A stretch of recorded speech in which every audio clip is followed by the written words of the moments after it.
ان الحمد للہ والصلاة والسلام علی نبی۔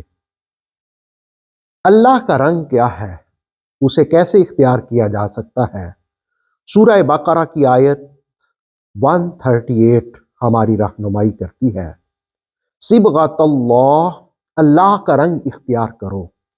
ومن احسن من اللہ صبغہ، اللہ کے رنگ سے اچھا رنگ کس کا ہو سکتا ہے؟ وَنَحْنُ لَهُ عَابِدُونَ، اور ہم تو اسی کی عبادت کرنے والے ہیں۔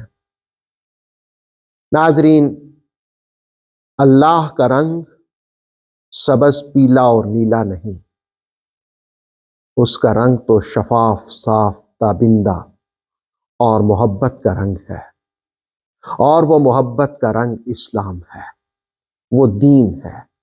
گویا اس آیت میں یوں کہا، صبغۃ اللہ،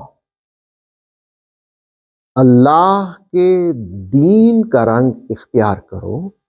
وَمَنْ أَحْسَنُ مِنَ اللَّهِ صِبْغَةً، اللہ نے جو کچھ بھی عطا کیا اس کے حسن سے بڑھ کر کس کا حسن ہو سکتا ہے؟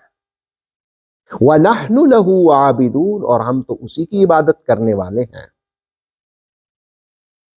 مفسرین نے لکھا کہ مختلف مذاہب کے ہاں اپنے مذہب کے رنگ چڑھانے کا ایک اپنا انداز تھا۔ بعض مذاہب کے ہاں زرد رنگ کو پانی میں ڈال کر جس وقت بچہ پیدا ہوتا تو اس پانی کو چھڑکاؤ کر دیتے، اس کلر کو چھڑکاؤ کر دیتے اور کہتے اس پر مذہب کا رنگ چڑھ گیا۔ اللہ رب العالمین نے کہا، صبغۃ اللہ، سارے رنگوں سے بہتر رنگ اللہ کا ہے۔ اللہ کا رنگ اختیار کرو۔ اللہ کا رنگ کیا ہے؟ اللہ کے رنگ سے کیا مراد ہے؟ اللہ کے رنگ سے مراد ہے اسلام، اللہ کے رنگ سے مراد ہے دین، یعنی دین کو اختیار کرو، دین کو اپنے ظاہر میں بھی اختیار کرو، دین کو اپنے باطن میں بھی اختیار کرو، دین کو اپنی سوچوں میں بھی اختیار کرو، اور دین کو اپنے اعمال میں بھی اختیار کرو۔ اسلام کو، دن کو بھی اختیار کرو، رات کو بھی اختیار کرو، تمام اوقات میں اسلام کے عقائد پر، اسلام کے نظریات پر اور اسلام کے اعمال پر پریکٹس کرو، حتیٰ کہ یہ دین تمہارا رنگ بن جائے، تمہاری صفت بن جائے۔ جیسے آپ دیکھیں، ایک کپڑے کو رنگا جاتا ہے تو جس وقت کپڑے کو کمپلیٹلی رنگ دیا جائے تو وہ رنگ اس کی صفت بن جاتی ہے۔ جس وقت اسلام کو پریکٹس میں لایا جائے، نماز پڑھی جائے، رمضان المبارک ہے اس کے روزے رکھے جائے، زکوٰۃ دی جائے، حج کا فریضہ ادا کیا جائے، غریبوں کی مدد کی جائے، یتیموں کے سر پر دست شفقت رکھا جائے، حسن اعمال کو اختیار کیا جائے، تو پھر اسلام انسان کی صفت بن جاتی ہے۔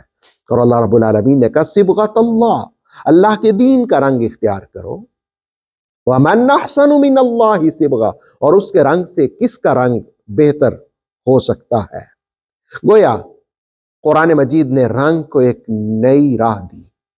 آپ دیکھیں، جس طرح جسموں کے رنگ مختلف ہوتے ہیں، ان کلر سے انسان کی شناخت ہوتی ہے، پہچان ہوتی ہے، اسی طرح روحوں کے بھی رنگ ہیں، اور روحوں کے رنگ، روحوں میں لطافت عبادت سے پیدا ہوتی ہے اور بندگی سے پیدا ہوتی ہے، ایمان سے پیدا ہوتی ہے۔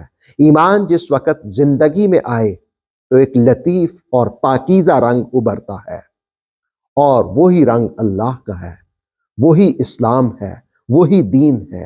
اسی کے بارے میں کہا، اسی کو اختیار کرو، اور پھر کہا جس وقت وہ رنگ چڑھ جائے تو پھر کہو، وَنَحْنُ لَهُ عَابِدُونَ، ہم تو اسی کی بندگی کرنے والے ہیں۔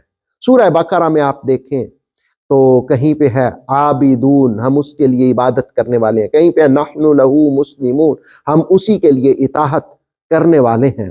اللہ رب العالمین ہمیں اپنے اسلام اور دین کا رنگ نصیب فرمائے۔ آتھینٹک اسلامک نالج کے لیے نور وحی یوٹیوب چینل کو سبسکرائب کیجئے، بیل آئیکن کو پریس کرنا مت بھولیے۔ نور وحی فیس بک، انسٹاگرام اور ٹک ٹاک پیج کو بھی فالو کیجئے تاکہ ہماری ہر نیو ویڈیو آپ تک بر وقت پہنچ سکے۔